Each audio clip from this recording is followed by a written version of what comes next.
lying around.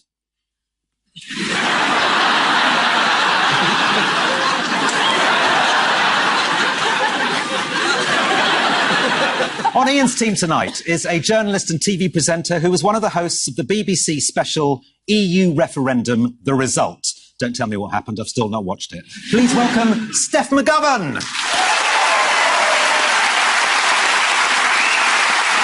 And with Paul tonight is a comedian who was once in a band that she says went nowhere due to the lack of songs, musical ability and talent. I didn't know she used to be in Steps. Please welcome Jo Caulfield. And we start with the biggest stories of the week. Paul and Jo, take a look at this. Wake up, time for a coup. That's the sort of thing you can wear when you're a dictator, nobody dare tell you. Happy? Yeah, they dance in the streets. Oh, couldn't do that when Mugabe was in charge. And that's a crocodile.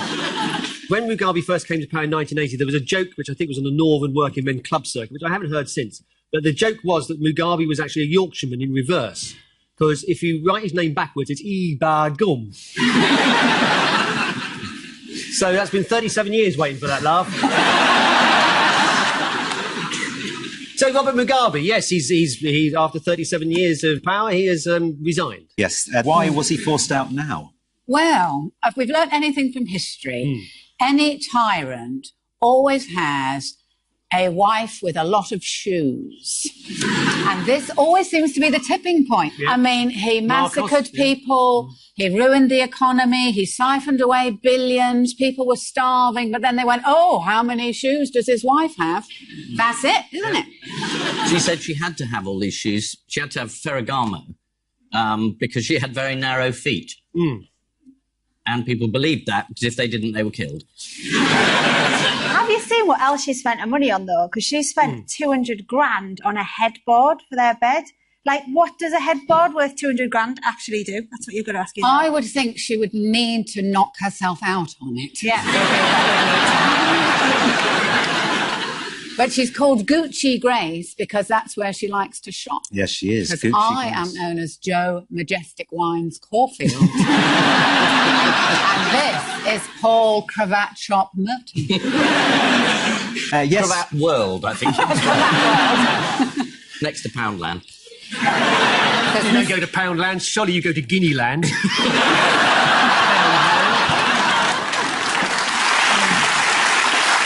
Yes, Mugabe was forced out by the army after he fired his vice president, Emmerson Mnangagwa, earlier this month, and for trying to position his wife, Grace, as successor. There's more to Grace, though, than just shopping and seizing farms. She's actually Dr. Grace Mugabe. Because she forced her husband to give her all these different accolades. Well, that's scandalous. I'm not sure that's true. She got her PhD at the University of Zimbabwe this year. It apparently just took her 3 months to do, which is very impressive. The doctorate was awarded to her by the University Chancellor, actually, a Mr. R.G. Mugabe. How did the generals go about reassuring everyone it wasn't a military coup? Dancing, it seems to be. Yeah, they staged the musical. Yeah. Yeah, they took over state TV, which is always a sign of something not being a coup. That's right. One of the generals broadcast a message saying it definitely wasn't a military coup. Let's have a look at that message.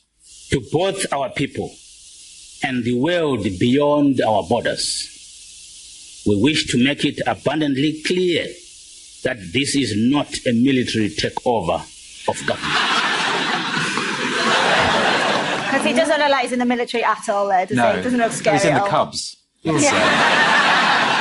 Yes, Mugabe was replaced. The ambitious young reformer who's going to provide a fresh break with the past is 75-year-old Emmerson Mnangagwa. He's known as the crocodile. Why do we think that is? People say you think he's sleeping, but he isn't, and then he comes and kills you. Sort of friendly name. It's cuddly, isn't it? According to The Economist, it's for his habit of waiting quietly before sinking his jaws into his next victim. And this doesn't seem to worry the people on the streets. A crocodile? The new leader, Emmerson Mnangagwa, is known as the crocodile, celebrated here for his ruthless cunning. That's when it gets its prey. There's a lot of optimism in Zimbabwe, which is heartbreaking. If you're watching this You think it's misplaced, then? He's not a great guy. I mean, he did organise the massacres of 20,000 people. I mean, it's not a big deal nowadays, I know, but... They're very old, aren't they? Because Who they are? Oh, well, it's 93. Mugabe's 93, and so the new guy, the crocodile guy, he's 75, and I just think, God, when does ambition stop? You know, when do people just... They should just be watching whatever Zimbabwe version of Cash in the Attic is. Cash in the bank in France. Yes. Siphoned off money in the attic, yes. Political opponents in the attic. Yeah. Finally, since we've been talking about the crocodile, what other politician is concerned about big reptiles this week? Oh, it's elephants. Big reptiles. Yes.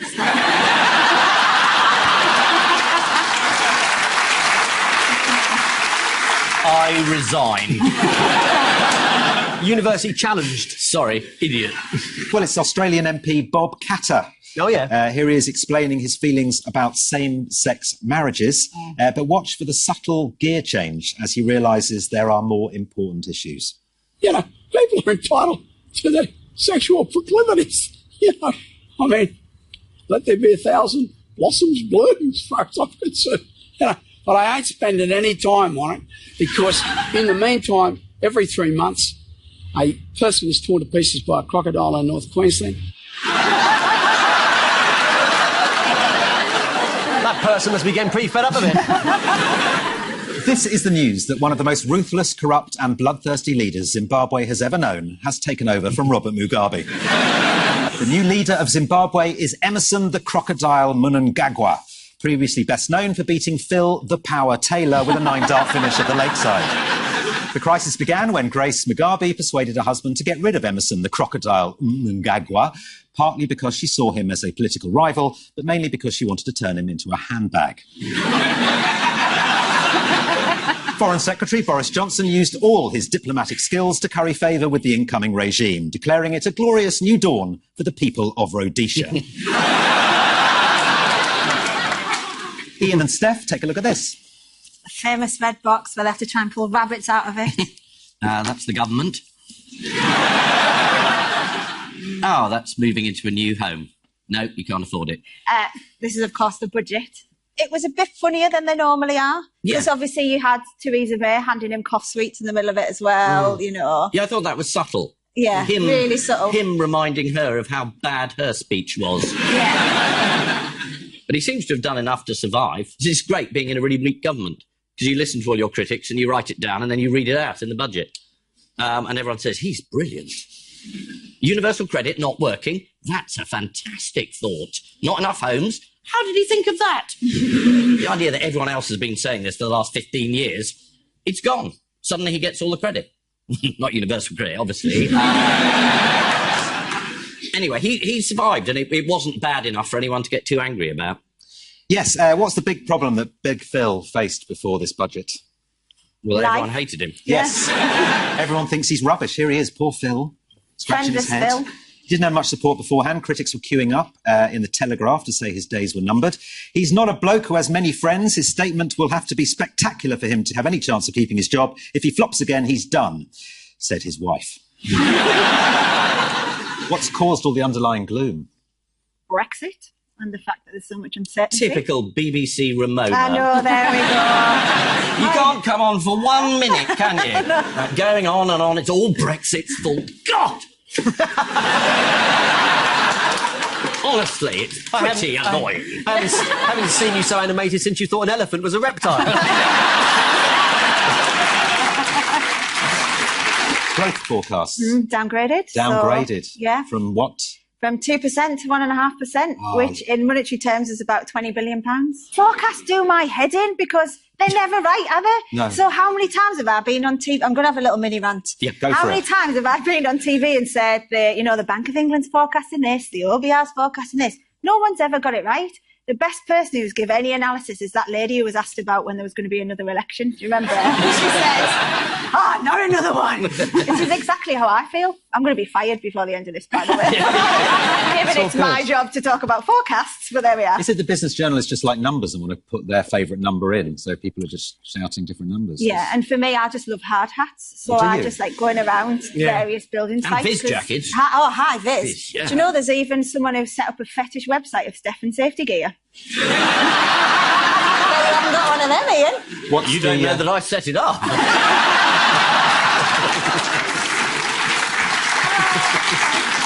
What's the address? Why was Philip Hammond depicted like this in The Sun on Budget Day? Is that a ferret or a weasel, or perhaps it's an elephant? I don't know. Looks a bit like Arsene Wenger. Is that meant to be... Yeah, it does, actually. What's going on? It's a weasel, actually. It was to warn him against increasing duty on diesel fuel. Don't be a diesel weasel. Be a diesel weasel? Yeah.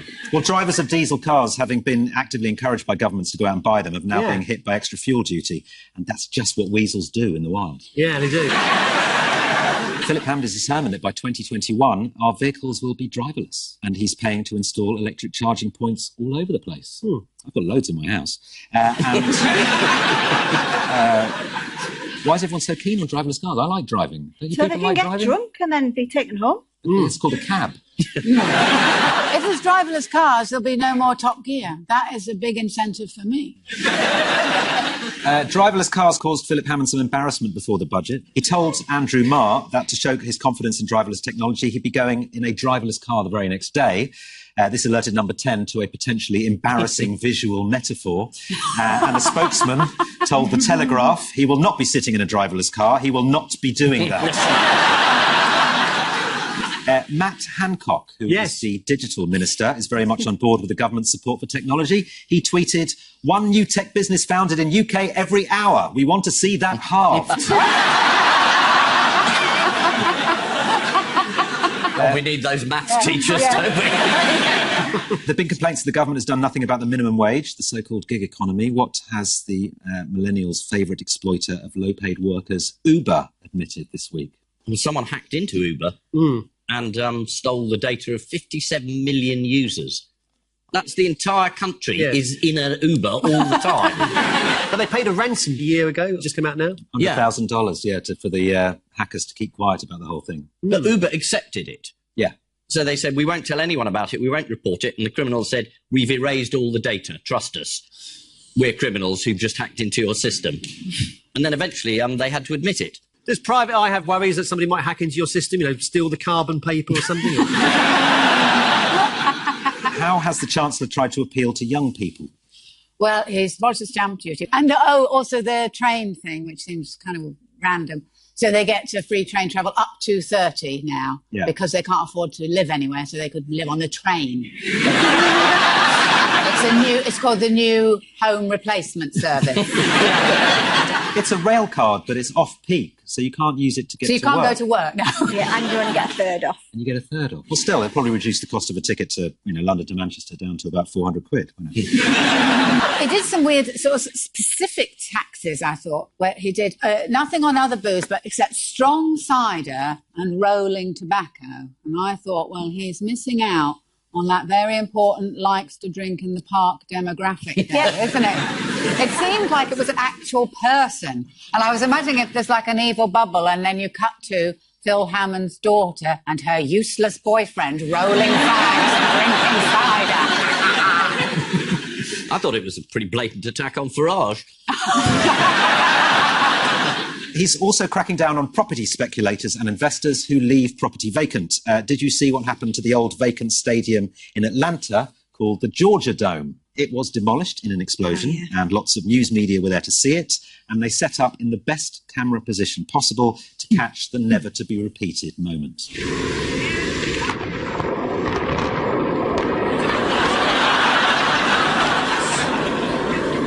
Get out of the bus!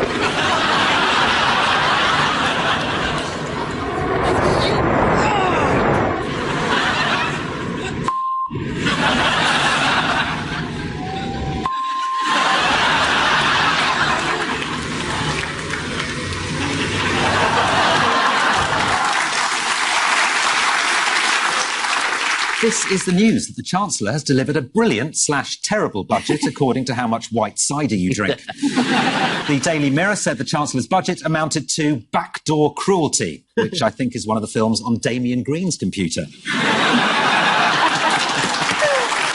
And so on to round two, the picture spin quiz. Fingers on buzzers, teams. This is the Queen and Prince Philip showing why they get on so well together. It's their 70th wedding anniversary, I think, 1947. What did the Queen give Philip? Northumberland? It was very lazy gift giving. She gave him a medal. Yeah. It's like if you said to your wife, "Oh, happy anniversary, here's a copy of Private Eye." It's not a good gift.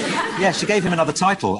She's making him Knight Grand Cross of the Royal Victorian Order. Cross being the operative word. According to the royal biographer Ingrid Seward, the secret to their happy marriage is that they laugh together. What do you think they might laugh about? Us. Well, Ingrid said the Queen is a wonderful mimic and is particularly good at a Liverpudlian accent. No. I would love to see that. Oh, we'd all love to see that, wouldn't we? Yeah. Because do you know what? I always panic, because obviously at the BBC when we do the news, we have a whole procedure if anyone who's category 1, like the Queen, dies.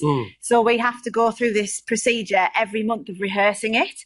And I am in blind panic that one morning it's me on, and how gutted the royal family will be when a girl with a North East accent announces the death of the Queen. Can you imagine that? Like, now then, everyone, just to let you know, Bet's pegged it. So, so every time I sweat on. Ingrid also revealed the couple share a bedroom, but Prince Philip also has his own in case he's had a late night or he's been out with the boys. The royal family's Twitter account released some official portraits of the couple. Here's the tweet from the royal account.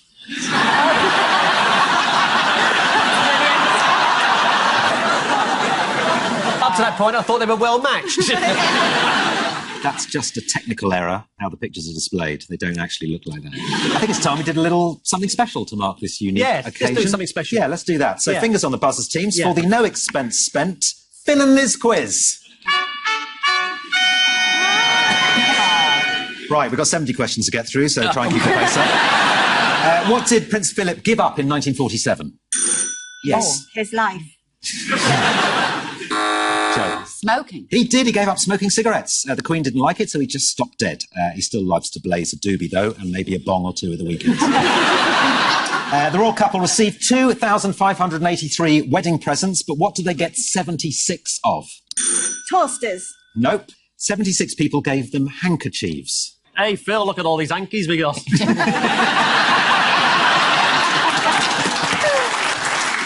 They also got a Hoover, a bath sponge, an automatic potato peeler, and 500 tins of pineapple from the people of Queensland. It's amazing that they should all think of the same thing. What special rule is there when the Queen is on the royal train? Kenneth Branagh has to appear with a moustache. When the Queen is travelling on the royal train, it's not allowed to go over bumpy tracks at 7:30 a.m. because this is when she has her bath. The bath on the train? A bath on the train, Wow. I know. Must be really irritating if you're queuing outside that cubicle. There's somebody in here. Yeah. There's those automatic doors that open, she's like that. Finally, what nickname do Prince William and Harry have for the Queen? Your Majesty. Madge? The Governor. No. Earlier this year it was revealed the Prince is called the Queen Gary. Do you reckon that's her Scouse alter ego? That's what it is, isn't it? Well, apparently it's because Prince William couldn't say granny when he was a baby, but I'd go with the Scouse alter ego. That seems better. This is the Queen and Prince Philip's 70th wedding anniversary. According to a royal biographer, the secret of their long marriage is they laugh together, especially when their accountant phones them with more good news from the Cayman Islands. According to the Sunday Express, in the early days of their marriage, the Queen was surprised that Philip didn't wear pyjamas. Not as surprised as those carol singers he opened the door to. Time now for the Mod One Out round. Your 4 are Winston Churchill, Hatton Gardens gang member John Kenny Collins, BBC Newsroom staff, and Mike Ashley. We think we know this one. It's about sleep. It is about sleep. Because the Hatton Garden, he was so old he fell asleep. He was the lookout. And everyone at the BBC sleeps regularly during shifts. Right. So that's what we Especially do. the breakfast lot. Oh, yeah, totally. I mean, it's 3 hours long. What do you want us to do? Well, your audience are. And I thought we were getting on. Yeah, and then he fell asleep in a board meeting, didn't he? Oh, Drink yeah, thrown Mike up in the Ashley. fireplace. Yes, after we'd had a few pints, I think. A few pints Said at he the had a few board drinks. meeting. And Winston Churchill was always asleep in the afternoon. He took a lot of naps. So the odd one out is... Winston Churchill was allowed to have a nap. The others were all sleeping when they should have been working. No. No, Really? Yeah, I mean, you're on the right track. Yeah, appalling answer. I'm going to put you out of your misery. They all deliberately slept at work. Yeah. Except for Hatton Garden Gang member John Kenny Collins, who accidentally dozed off twice during the notorious jewellery We heist. don't deliberately sleep at work. Apparently you do. And we have proof. The Hatton Garden Gang didn't have a lot of faith in John Kenny Collins. What did they call him? The sleep. Sleepy, yeah. Dozy? No. Snoozy John. Useless bastard. Collins. Almost. Apparently he wasn't the brightest. Yeah. Dopey. Dimwit Collins. Well, they called him Wombat Thick, claiming he couldn't even remember his own name. Well, why did they pick him then? Yeah, why did they pick him? Well, there you go. What other mishaps did they get up to during the robbery? Well, aside from their sleeping lookout, they gave their real address when buying machinery used in the robbery. They triggered a police alarm. They left vital clues behind, including traceable drill parts.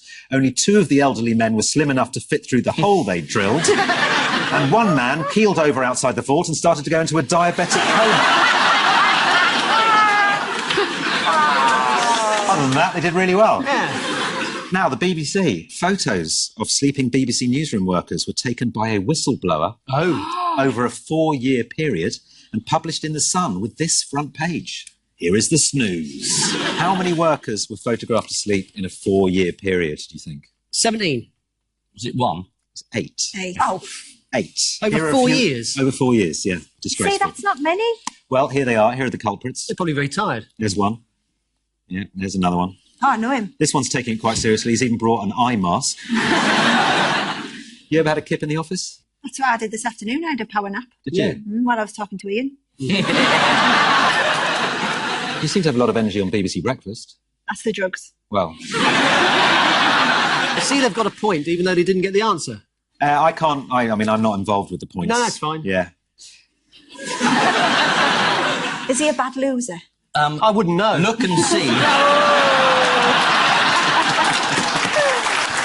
Time now for the missing words round. We start with Britain's oldest twins celebrate 101st birthday by... Having a party. What a boring answer. Baking a special cake. Getting there. Buy a cake with 101 candles on Yeah. it. Yeah, well, you know. 202 candles. Britain's oldest twins celebrate 101st birthday by almost setting house on fire. Phyllis Jones and Irene Crump nearly set the house on fire when they insisted on having 101 candles on each of their cakes. Here they are. Well done. The pair even had a stripper, although it turned out to be a real fireman who was just too hot. The Metro put the blame on a pair of flaming sponge cakes. Don't call them that, they've lived through 2 world wars. Next, what was decided at Doncaster lay-by on the A1? Brexit. Whether Eileen Jenkins was a goer or not. She was. She was. England's destiny was decided at Doncaster lay-by on the A1. Brexit.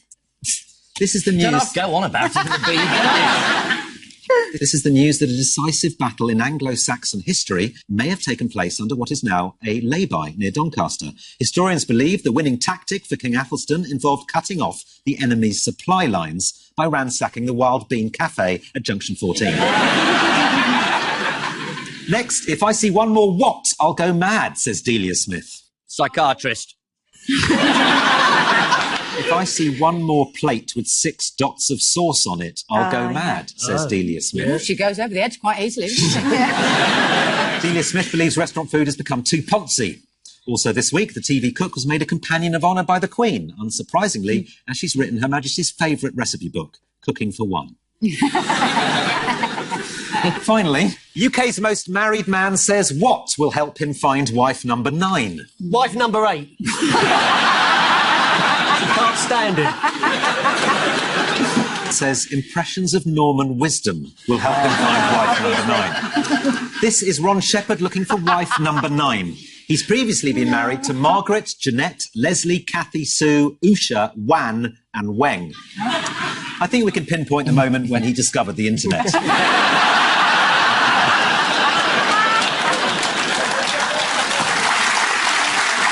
So, Right, the final scores are Paul and Joe have 6, but this week's winners are Ian and Steph with 8.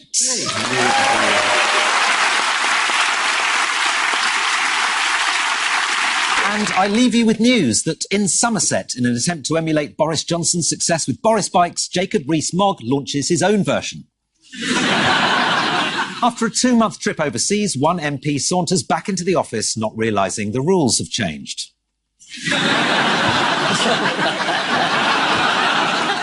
And at Beijing Zoo, a panda feels a sudden rush of empathy for a creature forced to mate against her will. Good night.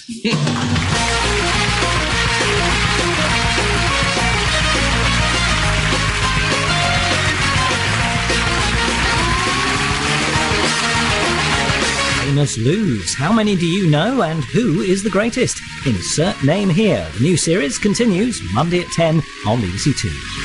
The internet has disappeared and panic ensues in the riotous new animated comedy Sticky. It's available online with BBC Three.